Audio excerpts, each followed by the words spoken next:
Chan, chan, chan, chan, chan, chan, chan, chan. Estaba y digo, mejor estoy muy emocionado porque llegamos al jueves 30 de enero. Es increíble cómo ha pasado este mes, cómo ha pasado la semana, cómo estamos ya en este jueves, cómo nos preparamos para recibir nuestro próximo mes, ya el fin de semana, y sobre todo, cómo nos hemos preparado cada día para darte la mejor información para el cuidado de tu salud y por supuesto de todas las personas que conforman tu núcleo familiar o con quienes vives en casa. Hoy tenemos un tema muy importante, malformaciones congénitas. Tenemos un invitado muy especial con quien vamos a ampliar un poco la información, porque también es necesario que tanto hombres, mujeres y toda la familia conozcamos un poco de lo que ocurre en El Salvador, qué es lo que hay que hacer al respecto, cómo identificarlo, cuáles son algunos de los temores que existen, y por tanto te invito a que no te levantes, porque de esta manera arrancamos Doctor 33.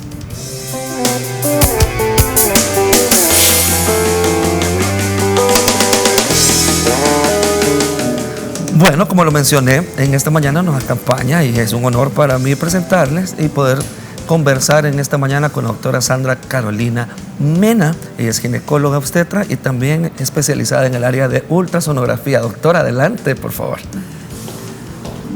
¿Cómo está? Le decía, mire, cambió el look, se ve súper bien. Feliz año, por favor, tome asiento. Gracias por acompañarnos, doctora. Hay un tema que, bueno, en estos 3 años que hemos transcurrido como programa no habíamos hablado. Y es un tema muy importante para el país, tanto para tomadores de decisiones, para la sociedad científica, pero sobre todo para las familias, y son las malformaciones congénitas. Para que el público pueda comprender qué son las malformaciones congénitas, de dónde vienen. Gracias, doctor. Gracias por la invitación. Realmente, pues, es importante saber que las malformaciones congénitas es un tema relevante en nuestro país, ¿verdad? Porque ocupa siempre las primeras 2 causas de muerte, ¿verdad?, de los recién nacidos. Entonces, por esto sí, a nivel mundial también, generalmente la primera o segunda causa, ¿verdad? La otra es la prematurez, ¿verdad? Pero esto hace que el tema cobre, pues, especial importancia, ¿verdad? Sobre todo en prevenir, ¿verdad?, que sigan ocurriendo las que son prevenibles, y en hacer otro tipo de prevenciones para las que no lo son, ¿verdad? Entonces, también es importante saber que estas malformaciones se pueden diagnosticar de manera prenatal, ¿verdad? Quizás eso es... Uno de los medios que se utiliza es la ultrasonografía. Así es. Pero entiendo que las malformaciones congénitas están asociadas a aquel tipo de malformaciones anatómicas que conlleva órganos, que conlleva extremidades o también sistemas. ¿Cuáles son las que con más frecuencia se ven aquí en el país? Sí, quizás es importante decir, ¿verdad?, que las anomalías, ¿verdad?, son alteraciones estructurales que ocurren en el momento del embarazo, ¿verdad?, y que de esta manera se pueden clasificar de diferentes maneras. Hay muchas maneras de clasificar las malformaciones, y una quizá de las más fáciles para entender es la clasificación morfogénica, que es la clasificación que nos permite saber en qué momento ocurrió esta anomalía. Utilizamos mucho el sinónimo de malformación cuando hablamos de anomalía, ¿verdad? Pero realmente, pues, dentro de esta clasificación está la malformación, ¿verdad?, la disrupción y la deformación, ¿verdad? La mayoría de las anomalías congénitas son malformaciones, ¿verdad? Estamos hablando del 94% de las anomalías son malformaciones, y estas son las que ocurren en el periodo de embriogénesis, ¿verdad? Y que es propio del periodo intrínseco o del periodo de la embriogénesis.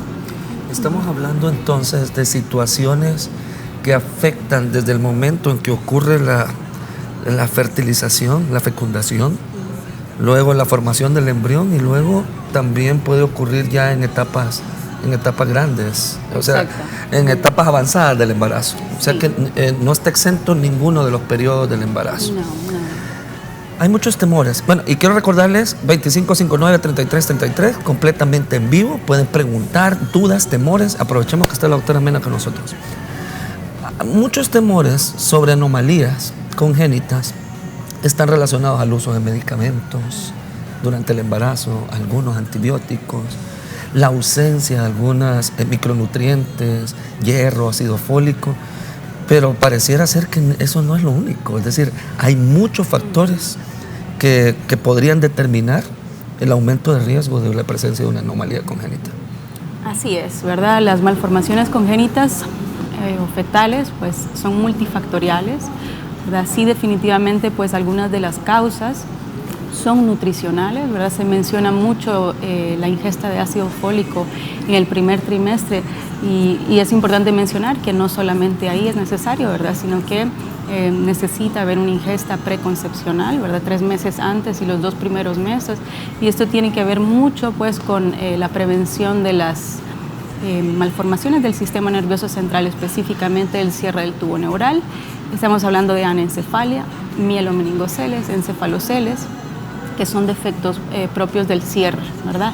Pero esto parecería, ¿verdad?, que cuando decimos esto, decimos si todas las mujeres toman ácido fólico ya no van a haber malformaciones, ¿verdad?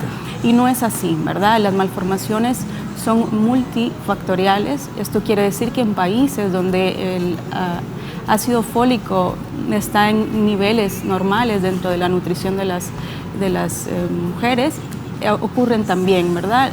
Incluso las anencefalias, ¿verdad? Y los mielomeningoceles. Y esto es porque, de hecho, el 50% de las malformaciones ocurren por causas desconocidas, ¿verdad? También hay otros factores de riesgo que pueden intervenir, ¿verdad? Hay factores ambientales, hay factores maternos. Muchos de ellos, de los que conocemos, pues se pueden prevenir o se pueden evitar o controlar, ¿verdad? Los pesticidas, por ejemplo, ¿verdad? El exponerse a pesticidas, las drogas, todas estas cuestiones que pueden causar un daño en el periodo de organogénesis, son importantes conocerlas, ¿verdad? De las que podemos prevenir. Pero hay que recordar que el 50% de las malformaciones no sabemos por qué se dieron. ¿No tiene ¿verdad? causa? No sabemos la causa, es desconocida. Normalmente cuando hablamos de causas o factores de riesgo los asociamos a ausencia de algún micronutriente, presencia de alguna molécula, pero ¿qué tal los factores ambientales? ¿Qué tal los factores familiares? ¿Qué tal los factores relacionados a la salud mental? ¿Estos podrían tener alguna relación? Bueno, se mencionan sobre todo, ¿verdad?, los factores ambientales, estos que mencionábamos, el uso de drogas, ¿verdad?, los pesticidas, por supuesto, pues el uso de medicamentos, ¿verdad?, en los pacientes, tabaco. Sí, exacto, este estilo de vida no saludables, por supuesto que pueden llevar a malformaciones. Hay otros componentes genéticos, ¿verdad? Y el estado de salud materno principalmente está asociado a algunas enfermedades maternas como el hipotiroidismo, ¿verdad? La diabetes. Y algo muy importante en nuestro país, que las 2 causas principales en nuestro país de las enfermedades maternas que están presentes en las malformaciones es la diabetes, ¿verdad?, y la obesidad. Estas 2 son muy importantes. Qué terrible, doctora, y sobre todo porque más del 60% de la población adulta en este país cursamos con sobrepeso. Claro. Y que la diabetes ya no hay que esperar a los 40 años como la edad esperada para tamizarla o identificarla. Los 25 años se han vuelto en este país ese importante factor de riesgo. Nos vamos a ir a un espacio comercial, luego continuamos hablando con la doctora Mena al respecto de malformaciones congénitas y qué es lo que se busca en este método diagnóstico llamado ultrasonografía. No puedo perder el tiempo. Oh, yeah, yeah. Oh, oh, yeah, yeah. 1, 2, 3, 4. Oh, oh, yeah, yeah. No parece abajo.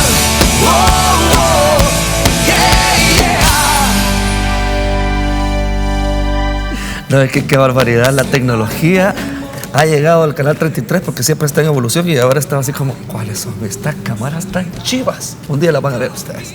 Bien, siempre estamos tratando de traerte notas, tips de salud, actualizaciones, y saben ustedes que han creado una mochila que está destinada a apoyar a mujeres con cáncer.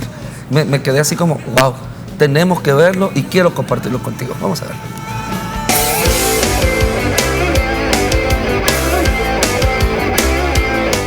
Esto es Alrededor del Mundo en Medicina. Una mujer crea una mochila adaptada a pacientes con cáncer de mama. Superar el cáncer de mama es una nueva oportunidad para disfrutar de una vida activa, pero existen limitaciones para hacerlo con autonomía, como la carga de peso puede ser perjudicial sin los accesorios necesarios. Las mochilas Woman's Pack, a diferencia de los modelos estándar, están diseñadas con uno de los tirantes cosidos en forma diagonal, como si se tratase del cinturón de seguridad del coche, con el objetivo de despejar la zona que ha sido intervenida quirúrgicamente, sea el brazo izquierdo o el derecho, y distribuye el peso con un soporte abrochado en la cintura. Las mochilas son hechas a mano para cada mujer, porque se intenta que sea algo especial para cada una de ellas. Soy Javier Barrera y continuamos con más de Doctor 33. Gracias, Javier, siempre entregándoles la mejor información y por supuesto la actualización en el mundo, la innovación en medicina, en la ciencia y todo aquello que apoya a una mejor calidad de vida, por supuesto, de las personas que ya tienen alguna afección o condición. Tenemos una pregunta en Instagram para la doctora. Bueno, entonces tenemos ya preguntas. Sorpresa, doctora. ¿Podemos verla? Bueno, tiene una preguntita. Mi bebé tiene 11 meses y medio y aún no he menstruado. ¿Es normal y hasta qué edad del bebé es anormal que uno no menstrue? Bueno, aprovechando el área de obstetricia. Bueno, sí. Hasta los 14 años, ¿verdad? Si no tiene características secundarias de desarrollo, el desarrollo de las mamas, y hasta los 16 sí tiene, ¿verdad? Desarrollo de mamas y presencia de vellos púbicos y esto, ¿verdad? Hay que considerar algunas características. Y en el caso de las mujeres en el posparto, pues si la lactancia materna ha sido muy efectiva, exclusiva, la menstruación no se va a ver sino hasta que la lactancia... Ella preguntaba por ella. En función de ella. Ajá. Perdón, sí. comprendió la pregunta. Tuvo un poco de confusión. Sin embargo, quiero decirte que depende de cada mujer, si hay utilización de método anticonceptivo, son varios factores. Sí, contestando la pregunta, ahora entiendo. ¿Hasta cuándo va a haber ella la regla, no? Sí, pues exacto, depende si está dando de mamar o no. Por ejemplo, pueden pasar 6 meses, incluso la lactancia materna, si es exclusiva, la protege, ¿verdad? Mientras no vea regla. Y sí, no se sabe, ¿verdad? En qué momento, sobre todo si no está dando de mamar exclusivamente, puede aparecer en cualquier momento, ¿verdad? La menstruación. Entonces que no se confíe, porque el no ver la menstruación no se debe quiere decir que no puede quedar embarazada. Por tanto, la visita al especialista es necesario. Es necesario la persona que está viéndole posterior al parto. Bien, doctora, gracias. Volvemos al tema de los métodos diagnósticos. Entonces, ¿cómo me entero yo si mi hijo o mi hija viene con alguna malformación? Porque en mi casa solo está mi esposa o la mujer con el embarazo, pero no tiene identificación. ¿Hay algunos métodos específicos para eso? Para diagnosticar la malformación. Los métodos diagnósticos, muy bien. Pues los métodos diagnósticos en el embarazo pueden ser invasivos o no invasivos, ¿verdad? El diagnóstico prenatal involucra pues una serie de exámenes que se deben de hacer en el momento del embarazo para identificar las anomalías congénitas, ¿verdad? Cuando nos referimos específicamente al bebé, ¿verdad? Porque también puede involucrar ciertas enfermedades maternas como la preeclampsia, ¿verdad? Y diagnóstico prenatal, el pronóstico de la preeclampsia. Entonces, dentro de las pruebas invasivas es importante mencionarlas porque la única manera, por ejemplo, de diagnosticar al 100% que existe un problema en los cromosomas de este bebé es a través de un cariotipo, ¿verdad? Que se hace por medio de una prueba invasiva. Pero a través de los años, ¿verdad? Lo que se ha buscado, la medicina fetal lo que ha buscado es hacer menos procedimientos invasivos y buscar técnicas no invasivas para diagnosticar estas anomalías cromosómicas, que son afectaciones muy graves, digamos, del genoma.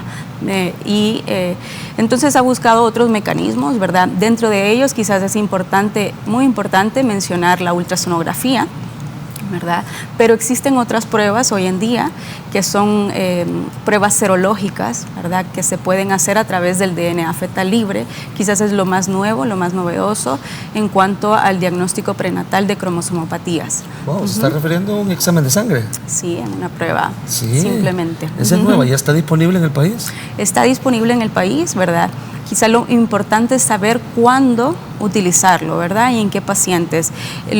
Este es un problema quizás a nivel mundial porque los costos de esos exámenes son muy elevados, sí. Y realmente no se recomiendan en general para toda la población. Sin embargo, dentro de las pruebas invasivas sí hay pruebas que se recomiendan para toda la población, ¿verdad? Y estas son la ultrasonografía, ¿verdad? Dentro del embarazo se recomiendan la recomendación mundial, ¿verdad? Eso es en todas partes del mundo y debemos de saber también, educar un poquito a nuestra población sobre el momento en que se deben realizar estas ultrasonografías, que es en el primer trimestre de las 11 a las 13 semanas con 6 días, que es el screening, ¿verdad? La segunda ultra se llama ultrasonografía morfológica y se hace de las 18 semanas hasta las 24 semanas.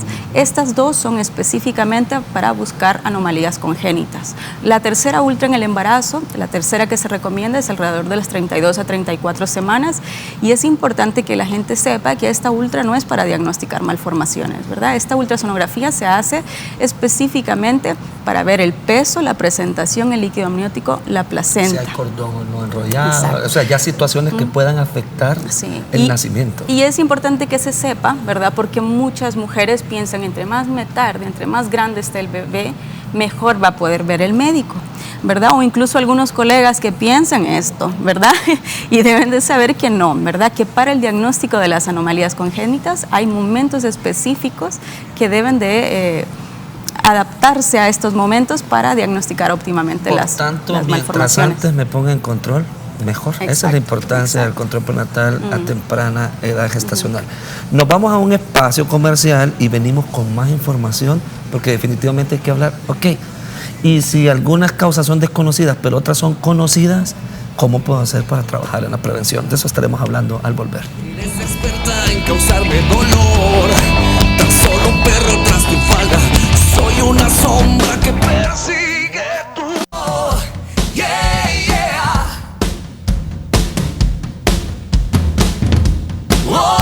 Continuamos hablando de anomalías congénitas y nos encontramos con la doctora Mena ahora en este segmento para hablar de la prevención. Usted lo mencionó muy claramente, hay causas que no se saben por qué fue. Estaba bien nutrida, sí, actividad física, buena salud mental, no fumaba, no alcohol, no factores ambientales, pero ocurrió una anomalía. Pero tenemos otro grupo en donde sí conocemos las causas. Hablando de prevención, ¿cómo podríamos darle el mensaje a las personas que nos están viendo de cómo se pueden prevenir? Sí, la prevención quizás en cuanto a anomalías congénitas es importante. Se puede, ¿verdad?, dividir de tres maneras, ¿verdad? O tres niveles de atención, digamos. La prevención primaria, como mencionábamos, las diferentes causas, pues las pacientes deben de acudir a un control prenatal, ¿verdad? Una consejería preconcepcional para antes poder de identificar. Exacto. O sea, conocer cómo está su estado de salud, hay enfermedades crónicas o no, requieren tratamiento, cómo está su nutrición, su actividad. Pero eso es antes de embarazarse, antes de tomar la decisión. Esa es la prevención primaria, ¿verdad? Porque si para ella es difícil identificar estos factores de riesgo, pues el obstetra va a saberle ayudar, ¿verdad?, a identificar los diferentes factores de riesgo, que podrían ser obesidad, una diabetes que ya no sepa que existe, un hipotiroidismo que muchísimas veces pasa desapercibido por la paciente. Entonces, todo esto, ¿verdad?, incluyendo pues la ingesta del ácido fólico y ciertas recomendaciones, ¿verdad?, que se pueden hacer para tratar de evitar, ¿verdad? Eso es lo más importante cuando hablamos de prevención, es evitar que ocurra una malformación, ¿verdad? Esa es la prevención primaria. La prevención secundaria es un poquito más complicado aplicarla en el país, ¿verdad? Pero Hay que recordar que las malformaciones también pueden dividirse en incompatibles y compatibles con la vida. Cuando una malformación es incompatible con la vida, hay que recordar que también puede tener complicaciones, ¿verdad? Y estas complicaciones, bueno, no quiero dejar de mencionar que pueden haber malformaciones graves, ¿verdad?